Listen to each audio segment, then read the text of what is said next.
Okay, so Michael decided to get the Buffalo, and I wanted to show what it can do here. I'm playing my Alvarez Strat with Nick Bonger's pickups, and it's set up my preferred way with, as far as Buffalo goes, with the bass at the middle, the mid-range shift at about 1 o'clock on the top and bottom, and the it would be the highs at right around 3 o'clock, and then the low. Beneath it, the level is set to not be too loud here, and the gain is set all the way up because that's actually input gain, input level, and so that's what this sounds like with the neck pickup on my Strat.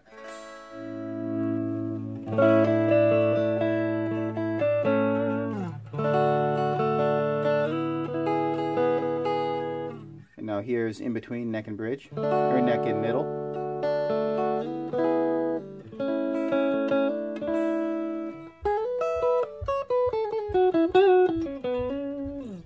Here's middle.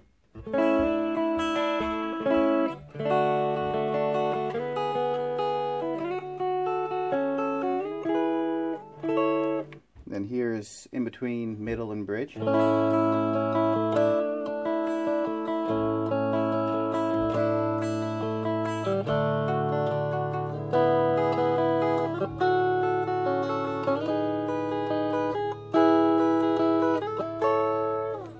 And then here's bridge.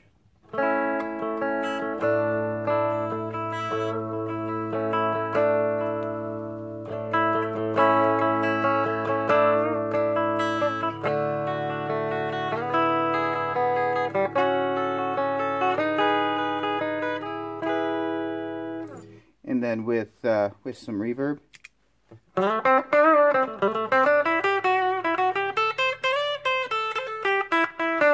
That's bridge.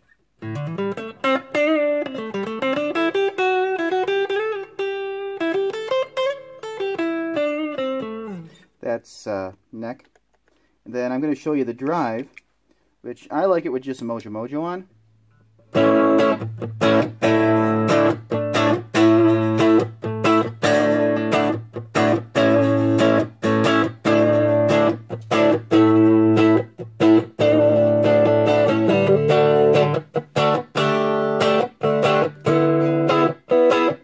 That's neck. That's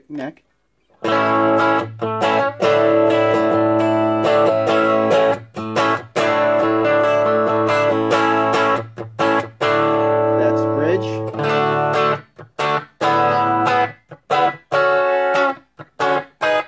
Okay, and then that's with just Mojo Mojo. It's got a good range of drive. It kind of cleans up really nicely when you play nicely.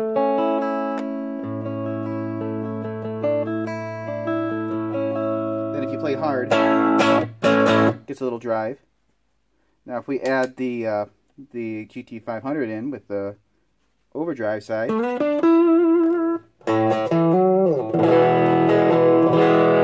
compresses a little bit.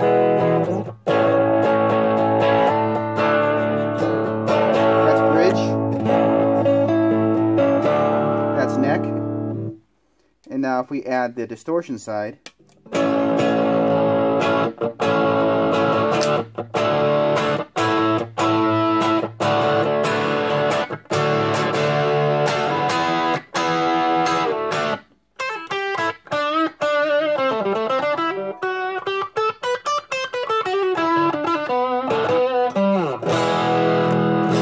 really usable distortion. Basically, the trick with the Buffalo is to dial the mid-range in such a way that it works with your pedals. It's almost like the mid-range tells you how those pedals are going to respond to it. If you take the mid-range out, it responds quite a lot like a clean Fender amp. If you put the mid-range in right about where I have it, I feel like it responds a little bit more like a Roland jazz chorus, or a kind of like a Vox. You can get some really nice chime, but not like Voxy top boost.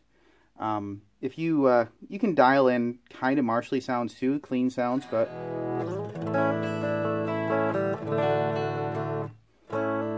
And again, I'm not going through my Boss. I'm going through my PA speaker so that you can kind of hear the difference and hear what it adds. Because the Boss, when you run it through the unbalanced out, it actually sounds really good.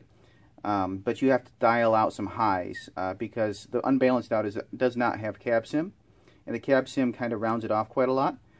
So that's my quick review and my quick way of using the Buffalo. And yeah, it's actually a really solid pedal. It does not add the character of, say, a pedal in a amp in a box, or really of a tube amp. It doesn't do that. But what it does do is it allows you to shift your tone in such a way that you can find a good mix. Also, it allows you to have an amp-free solution, or also to have a direct solution that you can put into an amp or a little powered speaker. And finally, it has the headphone out, which is really nice, so that you can use it for practice. You can use it for monitoring yourself if you can't get a good monitor mix of your guitar. You can put your headphones right into the headphones and then run your monitor mix with everything else minus with just a little bit of your guitar, and really tweak that and dial it in. It's a solid pedal for the price. I wouldn't say it's the be-all, end-all, or the best thing on earth. But you know, for $50 you can't beat it. And also, I mean, you can hear I'm playing a single coil on pretty well shielded, well-made pickups, but very, very little buzz. It does something in combination with a Mojo to filter the sound just a touch, so that you seem to get a lot less buzz.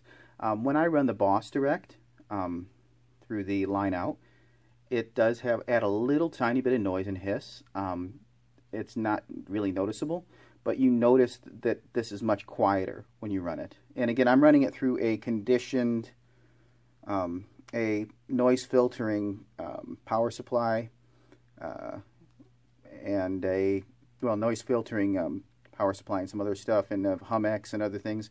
But yeah, it's actually really quiet Sunday mornings too when I play at church, and it's quiet here. So it's very usable solution. To me, it's better than running a mic'd amp, because a mic'd amp, it's really hard to get that mic in the same place every time. You have to have a lot more volume on that amp, and it's inconsistent, and you're adding another place for ground loops. But that's just me, you know. There's nothing like pushing a lot of sound through a giant speaker, you know, but I've kind of gotten used to this over the years, and it works really well. Something, you know, just having a direct solution. All right, so that's my little thing for you. See ya.